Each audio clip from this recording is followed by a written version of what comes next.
नमस्ते। इस वीडियो में आप जो है भारत का जो सबसे पुराना ग्रंथ है ऋग्वेद, उसका जो पहला मंत्र है उसको आप उसके अर्थ को आप समझ पाएंगे और उसमें जो शब्द प्रयोग हुए हैं, शब्द कैसे उनका प्रयोग हुआ और कैसे शब्दों में परिवर्तन आए हैं वो समझ पाएंगे और उसकी व्याकरण आप पूरी समझ पाएंगे। मतलब जो वैदिक संस्कृत भाषा है, तो उस मंत्र के लिए कितनी वैदिक संस्कृत भाषा का प्रयोग हुआ है वो पूरी वैदिक संस्कृत भाषा जो है आप अच्छी तरह से समझ पाएंगे। और इस तरह की और भी वीडियोस आपको इसी चैनल पर मिलेंगी, जिनकी मदद से आप उस ऐसी कुछ वीडियोस देखने के बाद आप वेद में से कोई भी मंत्र उठा के उसको समझने का, उसको पढ़ने का और समझने के आप योग्य हो पाएंगे। तो हमारे गांव के पास में शब्दकारों का एक गांव है। तो ये शब्दकार क्या है, ये लोग आप तो कोई भी बात आपको कहनी हो, कोई भी अर्थ बताना हो तो आप उन्हें जाकर बता सकते हैं और वो लोग आपको जो है उसको वैदिक संस्कृत में कैसे बोलना है वो आपको करके बता के दे सकते हैं। तो एक बार क्या हुआ कि हम इस गांव में गए और इस गांव में सबसे पहले मैं वहाँ का जो मुखिया था वो मिला। तो मुखिया से हमने पूछा कि हम एक बात कहना चाहते हैं। तो मुखिया ने कहा कहो। तो हमने कहा कि वैदिक संस्कृत में कहना चाहते हैं। उसने कहा ठीक है, क्या बात है, किसके बारे में कहना चाहते हैं। तो हमने कहा कि हम अग्नि की पूजा कर रहे हैं तो उसके बारे में हम कहना चाहते हैं। तो उसने कहा ठीक है, कह सकते हो। तो पहले तो ये करो कि आप अग्नि जो है, अग्नि के लिए शब्द आपको चाहिए पड़ेगा वैदिक संस्कृत भाषा में जो भी शब्द होता है। तो आप हमारे यहाँ एक कोषाध्यक्ष रहते हैं गांव में, उनके पास आप जाओ। उनके पास जो वो कोषाध्यक्ष है उसके पास शब्दकोश हैं वैदिक संस्कृत भाषा के। तो जो भी शब्द आपको आवश्यक है आप उसका अर्थ बताइए, वो आपको शब्द बता देगा। तो हमने कहा ठीक है। तो फिर उस गांव में जो कोषाध्यक्ष था उसके पास हम चले गए और उस कोषाध्यक्ष के पास जाकर हमने उससे पूछा कि हमें एक शब्द चाहिए। तो उसने बोला कि किसके लिए शब्द चाहिए। तो हमने कहा कि अग्नि के लिए कोई शब्द यदि आपके पास है तो बता दीजिए। तो उसने कहा अग्नि के लिए तो शब्द होता है वैदिक संस्कृत में, और उसने हमें ये एक शब्द दिया। तो हमने उससे पूछा कि ये आपने क्या दिया है, इसमें ये लाल लाल का जो लाल रंग है वो क्या है, क्या बता रहा है, क्या चीज़ है ये। तो उसने कहा कि ये जो लाल रंग आपको दिख रहा है वो ऊंचा स्वर बता रहा है। तो वैदिक संस्कृत में कोई भी शब्द जो होते हैं हर शब्द में एक स्वर ऊंचा होता है और बाकी सारे स्वर सामान्य होते हैं। तो ये लाल रंग ऊंचा या उदात्त स्वर बता रहा है। तो हमने कहा इसका क्या अर्थ हुआ। तो उसने कहा कि जैसे आपको इसमें देखेंगे तो अ जो है वो नीचा है और ग्नि जो है ऊंचा है। तो अग्नि, इस तरह से आपको इसका उच्चारण करना होगा। मैं ठीक है। और उसने एक चीज़ और एक विशेषता और बताई कि उसने कहा कि अग्नि शब्द जो है वो वैदिक संस्कृत में या संस्कृत में पुल्लिंग शब्द होता है। तो ये आपको याद रखना ज़रूरी है, उसने हमें ऐसा कहा। तो हमने कहा ठीक है। तो इस शब्द को लेकर फिर हम वापस मुखिया के पास गए और हमने कहा कि ये हम शब्द ले आए हैं। तो उसने कहा कि ठीक है, आप शब्द ले आए हैं लेकिन अभी आप इसका वाक्य में प्रयोग नहीं कर सकते हैं। इसको वाक्य में प्रयोग करने के लिए आपको इसमें विभक्ति लगानी पड़ेगी। हमने कहा ये क्या होता है। तो उसने कहा कि आप गांव में एक विभक्ता रहता है, उसके पास आप जाइए, वो आपको इस शब्द में विभक्ति लगा देगा। विभक्ति आपको ये बताता है कि इस शब्द का उस वाक्य में उसकी क्या भूमिका है, क्या उसका रोल है, क्या पद है शब्द का। तो फिर हम विभक्ता के पास गए उस शब्द को लेकर और हमने उससे कहा कि ये जो हमारा शब्द है इसमें आप विभक्ति लगा दीजिए। तो उसने कहा कि ये क्या शब्द लाए हो। तो हमने कहा कि ये अग्नि शब्द है और इसका मतलब अग्नि है, जो हिंदी में अग्नि होता है। तो उसने कहा ठीक है, लगा देंगे, तो लेकिन आपको ये बताना पड़ेगा कि ये शब्द वाक्य में प्रयोग इसका किस प्रकार हो रहा है। तो हमने कहा कि हम अग्नि की पूजा कर रहे हैं, तो उस हिसाब से आप देख लीजिए। तो उसने कहा कि अग्नि की पूजा आप कर रहे हैं, आप जो है कर रहे हैं और अग्नि को कुछ किया जा रहा है, तो उसमें अग्नि में द्वितीया विभक्ति लगेगी। तो हमने कहा ठीक है। और उसने कहा एक चीज़ और है, इसमें वचन हमें पता करना होगा। तो हमने कहा वचन मतलब। तो उसने कहा कि वचन मतलब कि एक है या दो हैं। संस्कृत में 3 प्रकार के वचन होते हैं, एक वचन, द्विवचन या बहुवचन, जिसमें कि बहुत सारे हैं। तो हमने कहा यहाँ पर अग्नि तो एक ही है तो एक वचन ही होगा। उसने कहा हाँ ठीक है। तो उसने कहा कि हम आपको एक वचन और द्वितीय विभक्ति की जो विभक्ति जो भी अंत होता है वो हम उसको इसमें लगा कर दे देंगे। तो उसने हमें हमारे शब्द लेके परिवर्तित करके इस प्रकार से दे दिया। तो हमने कहा ये क्या, आपने क्या कर दिया। तो उसने कहा कि हमने इसमें मकार जो है जो वर्ण है वो हमने इसकी विभक्ति इसमें इस तरह से लगा दी। इसमें द्वितीय विभक्ति एक वचन में और पुल्लिंग शब्द क्योंकि ये है तो इसमें यही विभक्ति लगती है। हमने कहा अच्छा ठीक है, इसका उच्चारण कैसे करना है। उसने कहा कि इसका उच्चारण ऐसे होगा, अग्निम, इस प्रकार से होगा। तो हमने ठीक है। उस शब्द को लेकर हम वापस मुखिया के पास गए। हमने कहा कि ये हम शब्द ले आए हैं, जैसा कि आपने कहा था विभक्ति इसमें लग गई है, अब इसका शब्द का वाक्य में प्रयोग कर सकते हैं। उसने कहा ठीक है, एक शब्द आपका हो गया। दूसरा जो है आपको पूजा करते हैं, स्तुति करते हैं, उसके लिए कोई शब्द लाना होगा। तो उसके लिए आपको वापस कोषाध्यक्ष के पास जाना होगा। तो हम वापस कोषाध्यक्ष के पास गए और हमने कहा कि अब हमें स्तुति के लिए, पूजा करने के लिए जो शब्द होता है वो दे दीजिए। तो उसने हमें ये शब्द दिया। हमने कहा ये किस प्रकार का शब्द है? उसने बताया कि ये ईड धातु है, ये धातु है, मतलब शब्द का सबसे मूल रूप जो संस्कृत में होता है वो ये है। तो इसको आप ले जाइए। हमने कहा ठीक है। इसका अर्थ उसने बताया वही होता है, पूजा करना, प्रशंसा करना। तो हम इस शब्द को लेकर वापस मुखिया के पास गए। हमने कहा कि ईड ये शब्द है, हम ये ले आए हैं। तो उसने कहा ठीक है, लेकिन इसका भी ये धातु है, इसको भी आपको वाक्य में प्रयोग करने से पहले इसमें आपको कोई ना कोई इसमें इसका रूप, धातु रूप, क्रिया रूप इसका बनाना होगा। तो हमने कहा कि वो कैसे बनेगा? तो उसने कहा कि आपको क्रियाविद, हमारे गांव में एक है, उसके पास आपको जाना होगा। तो हम इस शब्द को लेकर क्रियाविद के पास गए। हमने कहा ईड ये शब्द हम ले आए, इसका मतलब पूजा करना होता है। उसने कहा ठीक है, हम इसमें इसका पूरा रूप बना देंगे। तो उसने कहा कि एक रूप हम आपको दिखा दें, बहुत सारे रूप हो सकते हैं क्रियाओं में। तो एक है ये। हमने कहा ये क्या है?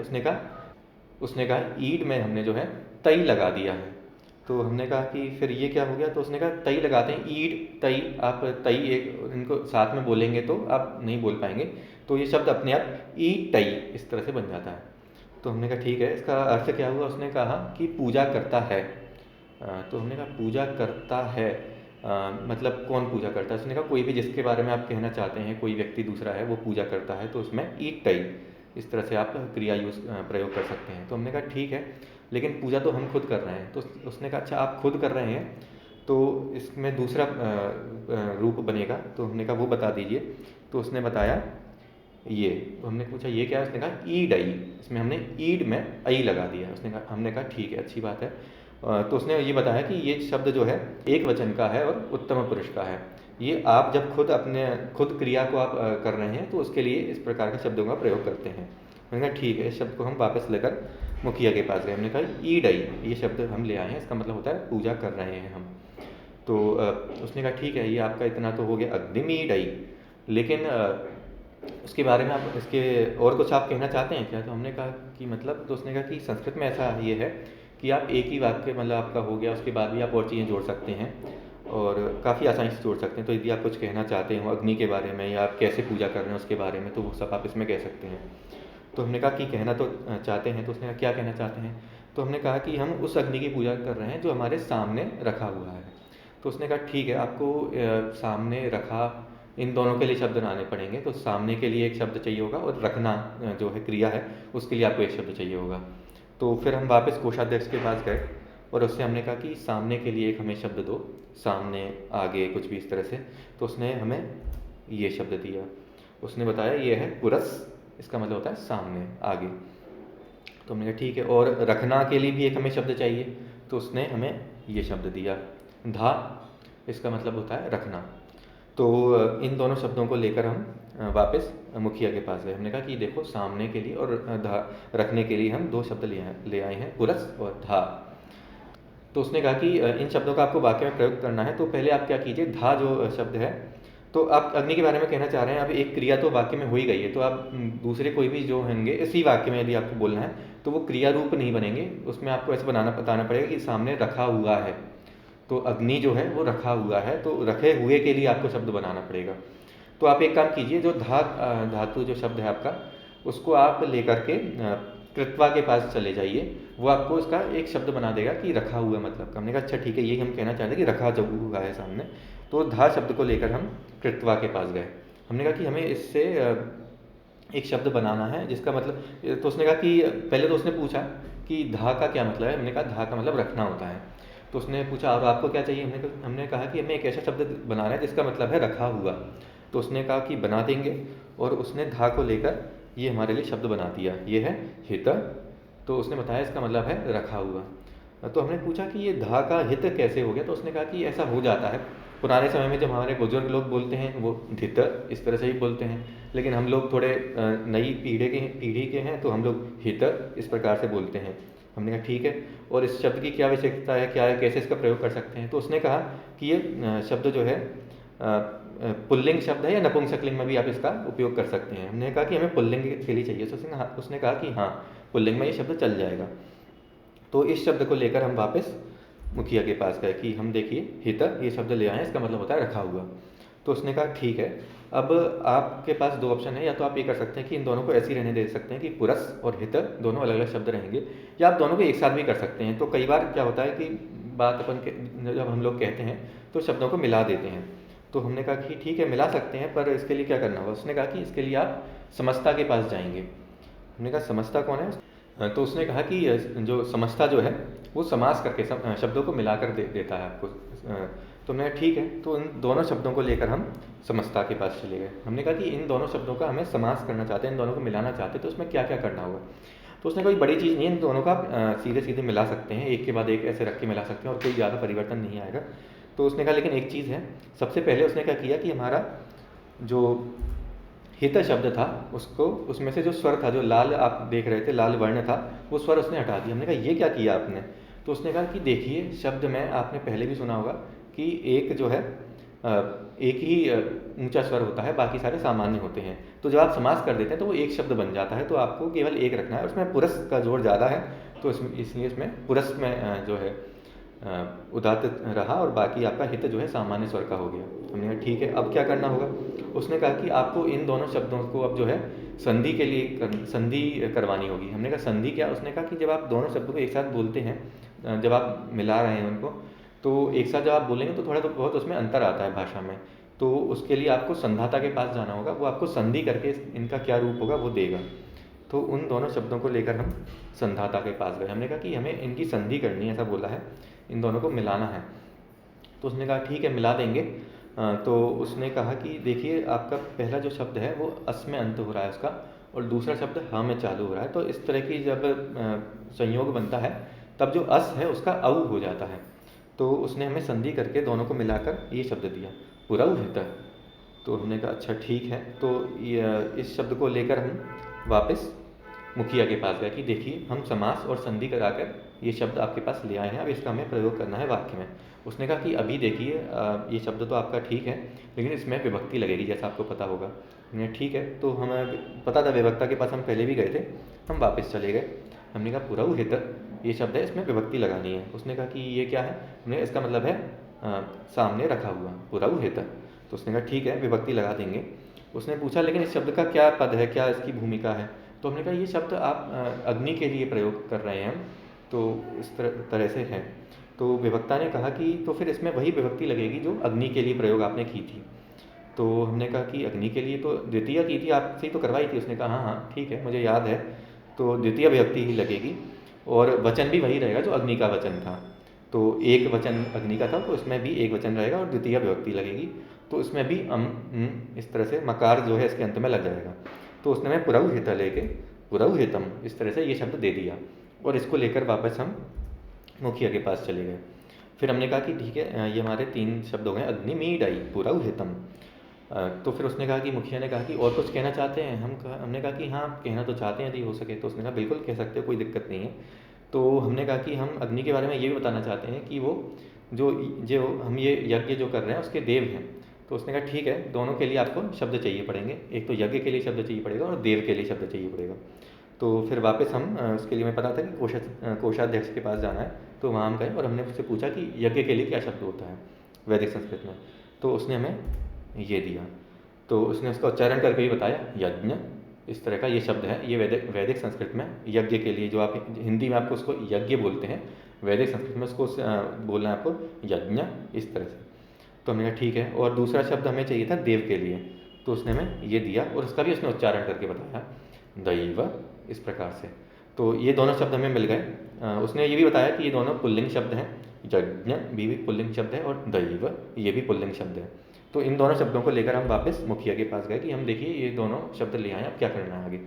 तो उसने हमें बताया कि इन दोनों में आपको विभक्ति लगवानी पड़ेगी दोनों में, तो वाक्य में प्रयोग करने के लिए। तो हम उसको लेकर वापस विभक्ता के पास गए। तो विभक्ता ने हमसे पूछा कि ठीक है आप ये शब्द ले आए हैं, इनका क्या अर्थ है। तो हमने बताया यज्ञ शब्द है एक, और एक दैव ये शब्द है। यज्ञ और देव के लिए जो शब्द होते हैं वो ये हैं। तो उसने कहा ठीक है विभक्ति लगा देंगे, इनका इनकी भूमिका क्या है। तो हमने बताया कि यज्ञ ये शब्द बता रहा है कि यज्ञ का, तो यज्ञ का देव जो है उसकी बात कर रहे हैं। तो उसने कहा ठीक है यदि उसके बारे में उसके संबंध की बात हो रही है तो उसमें षष्ठी विभक्ति लगेगी। षष्ठी यानी छठवीं विभक्ति जो होती है। और वचन इसमें क्या रहेगा कि यदि आपके बहुत सारे यज्ञ हैं तो बहुवचन हो सकता है, यदि एक ही यज्ञ है तो एक वचन रहेगा। तो हमने कहा कि अभी तो हम एक ही की बात कर रहे हैं, ऐसा कोई अलग से मतलब बहुवचन की जरूरत नहीं है। तो उसने कहा ठीक है, एक वचन और षष्ठी विभक्ति लगा के इसमें स्या लग जाएगा अंत में, पुल्लिंग शब्द है।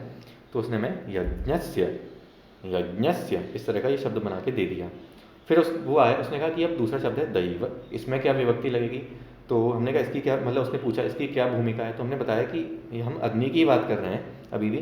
तो उसने कहा कि अग्नि में जो विभक्ति थी वही लगेगी। हमने कहा द्वितीय विभक्ति लगेगी फिर। तो उसने कहा हाँ। तो इसमें वचन क्या रहेगा, और उसने कहा कि मतलब उसने पूछा वचन क्या रहेगा। तो हमने कहा कि वही एक वचन होगा जो अग्नि का है। उसने कहा हाँ बिल्कुल सही बात है। तो उसने विभक्ति हमें लगा की दी, द्वितीय विभक्ति एक वचन की, जिसमें कि मकार जो है लग जाता है। तो उसने दैव में ये हमें शब्द दे दिया बदल के, दैवम, इस तरह से। तो यज्ञस्य दैवम, इन दोनों शब्दों को हम वापस लेकर मुखिया के पास चले गए। फिर हमने कहा, फिर मुखिया ने कहा कि और कुछ कहना चाहते हो। हमने कहना चाहते हैं हाँ। तो उसने कहा क्या। हमने कहा कि अग्नि जो है ऋत्विक है, तो ऋत्विक के लिए कोई भी शब्द यदि है तो फिर मुखिया ने कहा कि उस आप देख लीजिए, कोषाध्यक्ष से ले आइए। तो हम कोषाध्यक्ष के पास गए और उससे हमने पूछा कि ऋत्विक के लिए कोई शब्द होता है क्या। तो उसने कहा हाँ बिल्कुल। तो उसने हमें ये शब्द दिया, ऋत्विज। तो हमने कहा ठीक है, और इसमें इसकी क्या विशेषता है। तो उसने कहा कि पुल्लिंग शब्द है। तो इसको लेकर हम वापस मुखिया के पास गए कि इसको भी हम ले आए। तो उसने कहा कि आपको पता ही है, आप यहाँ क्यों आए, आप डायरेक्ट विभक्ता के पास जाते हैं, आपको विभक्ति लगानी है पहले। तो मैंने कहा ठीक है सही बात है। तो उसको ऋत्विक जो शब्द है उसको लेकर हम विभक्ता के पास गए। हमने कहा इसमें विभक्ति लगा दो। उसने कहा कि ये इस शब्द का क्या है। तो हमने कहा कि अग्नि के बारे में ही कहना चाह रहे हैं। तो उसने कहा ठीक है, तो फिर इसमें कौन सी क्या विभक्ति आप बता दो। तो हमने कहा कि जो अग्नि में लगी थी आपने बताया कि वही लगेगी, द्वितीय विभक्ति होगी, और वचन भी आपने कहा था कि वही रहेगा। तो उसने कहा ठीक है, द्वितीय विभक्ति और एक वचन, और ये शब्द जो है ज में समाप्त हो रहा है, ठीक है, तो उसमें हम विभक्ति लगा देंगे। तो उसने हमें विभक्ति लगा के ये शब्द दिया, ऋत्विजम। तो इस शब्द को लेकर हम वापस मुखिया के पास गए। तो हमने कहा कि इतना भी हो गया। तो उसने मुखिया ने कहा कि और कुछ आप कहना चाहते हैं। तो हम कहना चाहते हैं, हमने कहा कि हाँ।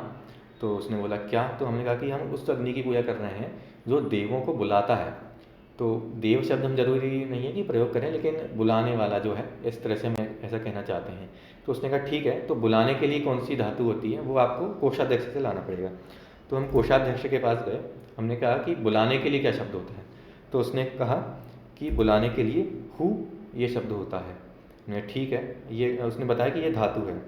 तो इसको आप देख लीजिए बाद में कैसे आपको वाक्य में प्रयोग करना है। इसको वापस लेकर हम मुखिया के पास गए, हु शब्द लेकर, जिसका मतलब होता है बुलाना। तो उसने कहा कि ठीक है, तो इसमें आपको कुछ ना कुछ याद, देखिए वाक्य वही चल रहा है तो क्रियापद तो एक ही रहेगा, ई डाई जो एक पहले हो चुका है। बाकी सारी क्रियाएं जो है किसी न किसी दूसरे रूप में आएंगी। तो बुलाने वाला जो है, इसके लिए आपको एक शब्द बनाना पड़ेगा। ये तो हो गया बुलाना, और इसका शब्द आपको बनाना है कि बुलाने वाला। तो इसके लिए आपको किसके पास जाना होगा। हमने कहा किसके पास। तो उसने कहा आपको याद नहीं है कि जब धातु से आपको शब्द बनाना होता है तो कृत्वा के पास जाते हैं। तो हमने कहा ठीक है।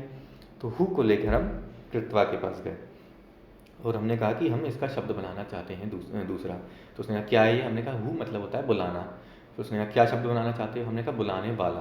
तो उसने कहा ठीक है, हम इसमें प्रत्यय लगा देंगे। प्रत्यय मतलब कि धातु के बाद में जो लगता है जिससे शब्द बनते हैं। तो उसने हमें इसको बदल के ये दे दिया और बोला हौत्र, इसको बोलते हैं हौत्र, इसका मतलब है बुलाने वाला। मैंने ठीक है। उसने बताया कि ये शब्द पुल्लिंग शब्द है, नपुंसकलिंग में इसका प्रयोग कर सकते हैं।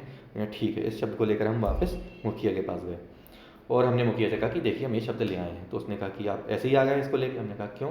उसने कहा विभक्ति लगेगी ना। हमने कहा हाँ बिल्कुल सही बात है। तो उस शब्द को लेकर हम वापस विभक्ता के पास गए और हमने कहा कि इसमें विभक्ति लगानी है। उसने कहा कि कौन सी विभक्ति क्या। हमने कहा आपको पता ही है अग्नि के बारे में हम अभी से इतनी देर से बात कर रहे हैं। तो द्वितीय विभक्ति थी अग्नि में और इसमें भी द्वितीय लगेगी और वचन भी एक रहेगा। उसने कहा ठीक है, इसमें हम लगा देंगे। तो जो ऋ में अंत हो रहा है शब्द का, ऋकार जो है, तो उसमें द्वितीय विभक्ति में एक वचन में जो बनता है उसने हमें रूप बना के दिया और बोला हौतारम, हौतारम। तो मैंने ठीक है। तो उससे ये शब्द लेकर हम वापस मुखिया के पास आ गए और हमने कहा कि देखिए ये एक और शब्द हो गया हमारा। उसने कहा और कुछ कहना चाहते हैं। हमने कहा हाँ अभी एक थोड़ी सी चीज़ और रह गई है। उसने कहा क्या। तो हमने कहा हम ऐसी अग्नि की स्तुति कर रहे हैं जो बहुत सारे रत्न अपने पास रखता है, रत्न अच्छी मूल्यवान चीज़ें अपने पास रखता है। उसने कहा ठीक है, तो आप इन एक तो रत्न के लिए और रखने के लिए शब्द ले आइए। तो हम वापस गए कोषाध्यक्ष के पास, हमने कहा कि रखने के वो उसके लिए रत्न के लिए क्या शब्द होता है, मूल्यवान वस्तुओं के लिए। उसने कहा वही शब्द होता है जो हिंदी में होता है, तो मतलब थोड़ा अंतर है कि उसमें स्वर लगा हुआ है इस तरह से। तो उसने हमें ये बताया शब्द को उच्चारण करके, रत्न। ठीक है, हमने कहा और दूसरा रखने के लिए, उसने कहा रखने के लिए आप पहले भी तो ले गए थे, तो वही शब्द होगा। तो हमने कहा, हमें याद आया धा शब्द हम पहले भी ले गए थे। तो ये दोनों शब्दों को लेकर हम वापस मुखिया के पास गए कि रत्न और धा ये दोनों शब्द हैं, इन दोनों से हमें वाक्य बनाना है। तो उसने कहा ठीक है, आप इन दोनों को मिला लीजिए, क्योंकि ये इनको मिलाना काफ़ी आसान है, आप इनको मिलवा सकते हैं। तो हमने कहा मिलाने के लिए कहाँ जाना पड़ेगा। उसने कहा कि आप क्योंकि ये धातु अंत में धातु है, इसलिए आप इनका जब इनको जब मिलाएंगे तो आपको इसके लिए कृत्वा के पास जाना पड़ेगा।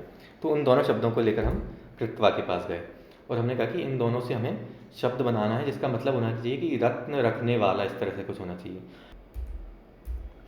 तो उसने कहा कि बना देंगे और इसमें थोड़े अंतर आएगा। तो इन दोनों शब्दों को जब मिलाएंगे तो सबसे पहले उसने क्या किया कि रत्न शब्द हमारा लेके और उसको बदल दिया, और उसका जो स्वर था रत्न, इस तरह से जो स्वर था उसको हटा दिया, तब हो गया रत्न। तो हमने कहा ये क्यों आपने, तो उसने कहा कि आपको याद नहीं है कि शब्द में एक ही जो स्वर है वो ऊंचा होता है, तो इसमें से धा का जोर ज़्यादा था, तो हमने रत्न का जो उदात्त स्वर था उसको हटा दिया है। ठीक है, और दूसरी बात धा में कोई परिवर्तन, उसने कहा कि धा को जो है आप ऐसा कहीं ऐसा प्रयोग कर सकते हैं। तो ये दोनों शब्द हो गए हमारे एक जो है, तो ये दोनों शब्द हमारे हो गए। और इन दोनों को उसने कहा कि अब आप संधि करवा लीजिए, इसमें कोई अंतर तो नहीं आएगा, ये वो मुझे नहीं पता है, तो आप संधाता के पास चले जाइए। तो इन दोनों को लेकर हम संधाता के पास चले गए कि इन दोनों को मिलाना है, संधि कर दीजिए, कोई अंतर यदि इनमें आ रहा हो मिलाने पर तो वो हो जाए। तो उसने कहा कि इसमें कोई अंतर नहीं आएगा, रत्नधा, इस तरह से आप एक साथ इसको बोल सकते हैं। तो इस शब्द को वापस लेकर हम मुखिया के पास चले गए, रत्नधा। फिर मुखिया ने कहा कि ठीक है आपका ये शब्द हो गया, लेकिन हमने कहा कि हमने इसको रोका, हमने कहा मज़ा सा नहीं आ रहा है। उसने कहा क्यों, क्या हुआ। हमने कहा कि रत्न धा का मतलब तो ठीक है, रत्न रखने वाला है वो ठीक है, लेकिन हमने कहा कि अग्नि जो है एक कोई सामान्य रत्नधा नहीं है, वो रत्नधाओं में श्रेष्ठ है। तो उसने कहा ठीक है, आपको मतलब जो शब्द है उसको आपको और ज़्यादा बढ़ चढ़ के बताना है, तो आप उसमें एक और कोई दूसरा प्रत्यय लगा सकते हैं। हमने कहा वो कौन लगाएगा। उसने कहा कि आप तद्धितवान के पास चले जाइए और वो आपको इसमें एक अलग से प्रत्यय लगा के दे देगा। उस शब्द को लेकर हम तद्धितवान जो था उसके पास चले गए। हमने कहा कि रत्न था, ये तो एक शब्द है। उसने पूछा इसका क्या मतलब, हमने कहा रत्न रखने वाला। तो उसने कहा कि चाहते क्या, हमने कहा कि हम चाहते हैं कि इसके बारे में बताएं कि रत्न रखने वालों में श्रेष्ठ है। तो उसने ठीक है, ऐसा हम आपको प्रत्यय लगा के दे देंगे। और उसने हमसे वो शब्द लेकर रत्नधातम ये शब्द दे दिया, और हम इस शब्द को वापस लेकर मुखिया के पास गए। तो हमने कहा कि हम शब्द ले आए। उसने कहा कि ऐसे ही क्यों ले आए, विभक्ति लगवा के लाते। हमने कहा ठीक है, हाँ सही आपने बताया। तो हम उसको विभक्ता के पास ले गए, हमने कहा कि इसमें विभक्ति लगा दो। तो उसने पूछा कि वही अग्नि की बात हो रही होगी। हमने कहा हाँ। तो द्वितीय विभक्ति होगी और एक वचन होगा। हमने कहा हाँ। तो उसने वही जो सब में लगा रहा था मकार जो है वो उसमें भी उसने लगा कर दे दिया।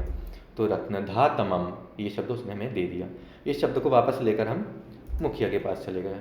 उसने पूछा कि और कुछ कहना चाहते हो। हमने कहा कि अब नहीं, बस बहुत हो गया। तो उसने कहा कि ठीक है, उसके वाक्य बनवा लो आप। तो हमने कहा कि मतलब, उसने कहा कि देखिए ये सारे शब्द अलग अलग हैं, अभी आपने इनको एक साथ नहीं बोला है और आप हो सकता है ना बोल पाएँ।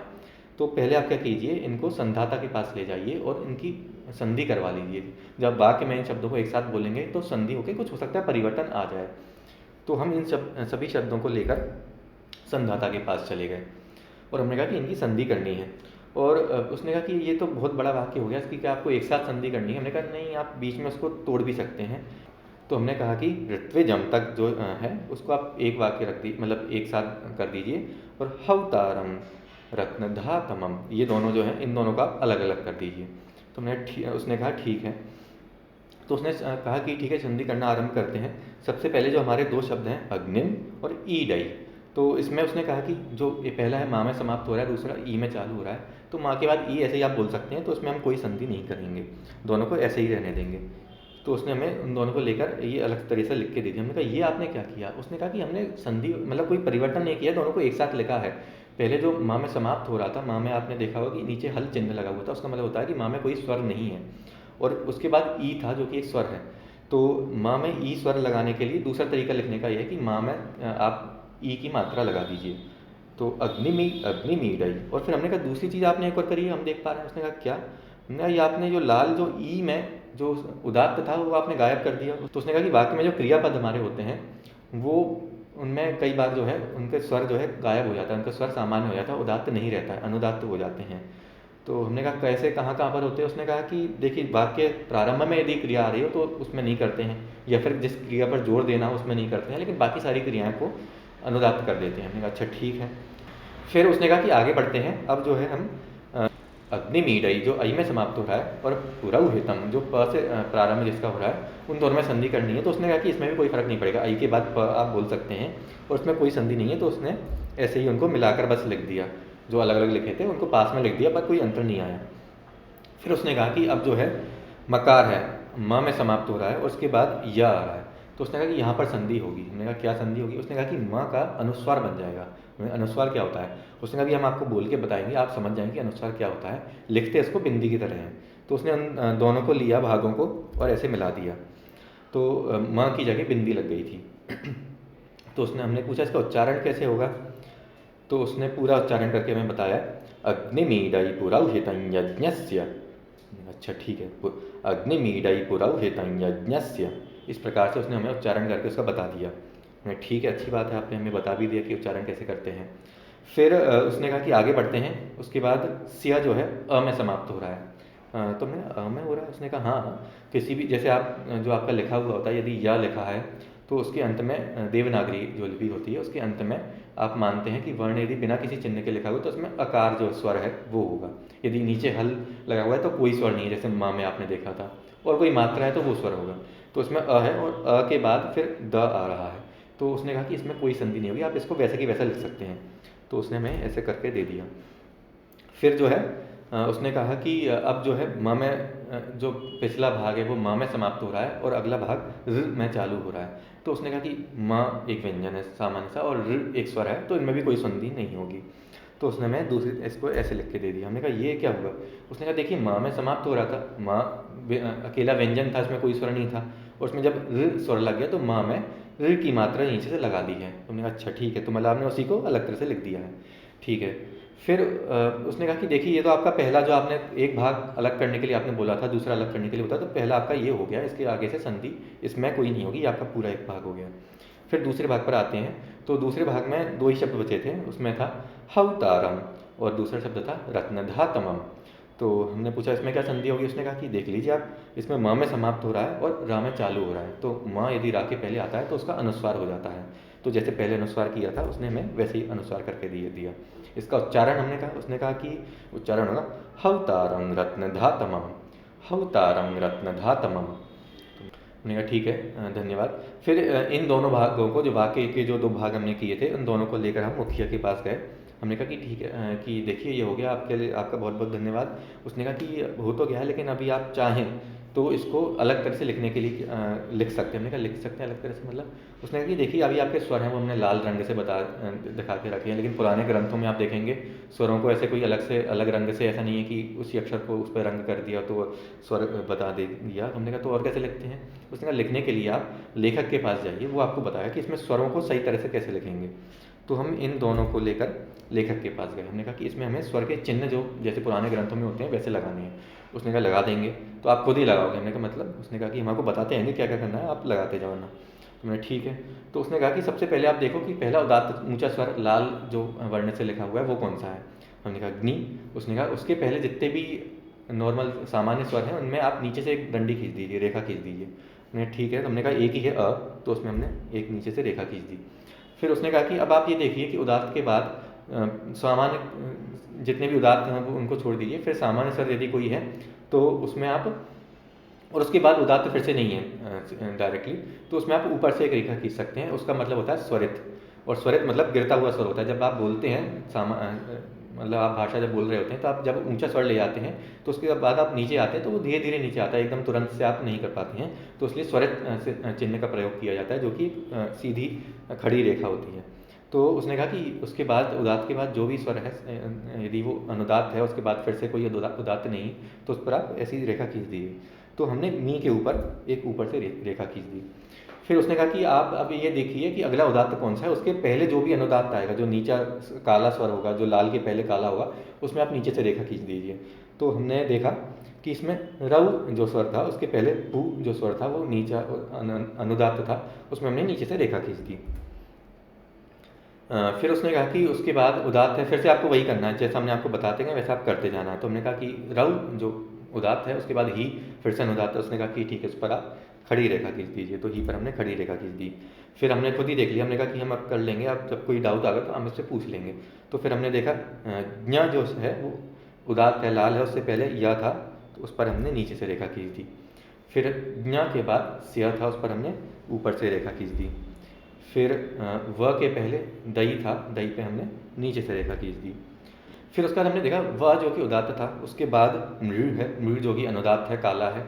और फिर हमने देखा कि त्वी है जो कि फिर से उदात्त है। तो हमने सोचा कि इसमें नीचे गिरती हुई आएगी या नीचे जो ऐसी रेखा थी वो आएगी।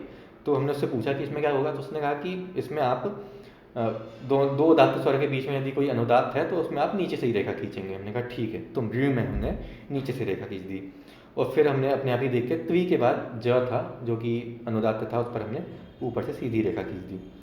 हमने उससे एक बार पूछ लिया कि इसके थोड़ा आप और बता दीजिए, इसका क्या महत्व है, आप लिख तो रहे हैं, इसका क्या मतलब है। उसने कहा कि देखिए जब कोई उदात्त स्वर होता है उससे पहले वाला जो अनुदात्त होगा उसको आप थोड़ा और नीचे से बोलते हैं, जिससे कि उदात्त आपको क्लियरली समझ में आए कि ये उदात्त है। और उदात्त के बाद आप क्योंकि नीचे आ रहे होते हैं तो उसको जो ऊपर से जो रेखा गई है वो आपको ये बताती है कि गिरता हुआ स्वर है। अच्छा ठीक है, ये बहुत अच्छा है। फिर हमने कहा कि दूसरा वाक्य रह गया, उसने कहा ठीक है उसमें भी आप देख लो। तो हमने कहा ठीक है हम खुद ही कर लेते हैं। तो हमने देखा हऊ है, हऊ के बाद ता था, ता अनुदात्त था, तो गिरता हुआ स्वर बना दिया हमने। उसके बाद फिर धा एक उदात्त बचा था, उसके पहले तना जो है वो अनुदात्त था, उसमें हमने नीचे से रेखा खींच दी। और धा के बाद जो है त जो था उसमें ऊपर से हमने रेखा खींच दी। हमने कहा ठीक है, ठीक किया है ना। उसने कहा हाँ कि बिल्कुल आपने बिल्कुल सही कर दिया है। और फिर हमने पूछा कि ये थोड़ा देखा देखा सा लग रहा है। तो उसने कहा देखा क्यों नहीं लगेगा, ये आपका ऋग्वेद जो भारत का सबसे पुराना ग्रंथ है उसका ये पहला मंत्र है। हमने अच्छा बहुत अच्छी बात है, फिर तो इस मंत्र को कैसे पूरा उच्चारण वगैरह क्या किया जाता है। तो उसने कहा कि आप हमारे गांव में एक गाने वाला रहता है जरिता, उसके पास आप जाइए, वो आपको गा के सुनाएगा। तो हमने कहा ठीक है, फिर हम जरिता के पास जाते हैं। उसने कहा लेकिन रुको एक चीज़ और कर देते हैं। हमने कहा क्या। उसने कहा कि देखो इसको थोड़ा और सुंदर बना देते हैं। मैं सुंदर मतलब, तो उसने कहा कि जैसे जो ऋग्वेद आपका होता है, बाकी वेदों में तो अलग अलग तरीके उच्चारण के होते हैं, लेकिन ऋग्वेद में क्या होता है ड कई बार ल बन जाता है। हमने कहा अच्छा। तो उसने कहा कि हम आपके इसमें जो अग्निमीडई जो है तो उसमें ड जो है उसको हम ल बना देते हैं। तो मैं ठीक है बना दो। तो उसने वहीं पर लिख के अलग से उसको ड का ल कर दिया। तो फिर उसके बाद हम उन वाक्य उस पूरे मंत्र को लेकर, दोनों वाक्य जो थे अलग अलग, उनको लेकर हम जरिता के पास गए जो कि गाने वाला था। और हमने कहा कि इसको गा के सुना दीजिए। तो उसने वो हमें गा के सुनाया।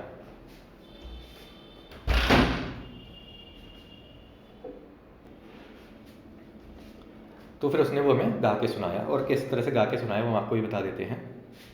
अग्निमीळै पुरोहितं यज्ञस्य दैवमृद्विजं हौतारं रत्नधातमम्। अग्निमीळै पुरोहितं यज्ञस्य दैवमृद्विजं हौतारं रत्नधातमम्। तो इस चैनल पर इस तरह के आपको और भी मंत्रों का जो है पूरा विस्तार से उसका वर्णन मिल जाएगा, अर्थ, उच्चारण, शब्दों का निर्माण वगैरह कैसे करते हैं वो सब आप देख पाएंगे। और इस तरह से आप पूरी वैदिक संस्कृत जो भाषा है उसको सीख पाएंगे, जिससे आप वेद का कोई भी मंत्र उठाकर खुद उसका उच्चारण कर सकते हैं, उसको पढ़ सकते हैं और उसको समझ सकते हैं। यदि आपका कोई प्रश्न हो इस मंत्र के बारे में या किसी और मंत्र के बारे में, वैदिक संस्कृत के बारे में, या सामान्य तौर पर संस्कृत के बारे में कोई प्रश्न हो, तो वो आप हमसे पूछ सकते हैं।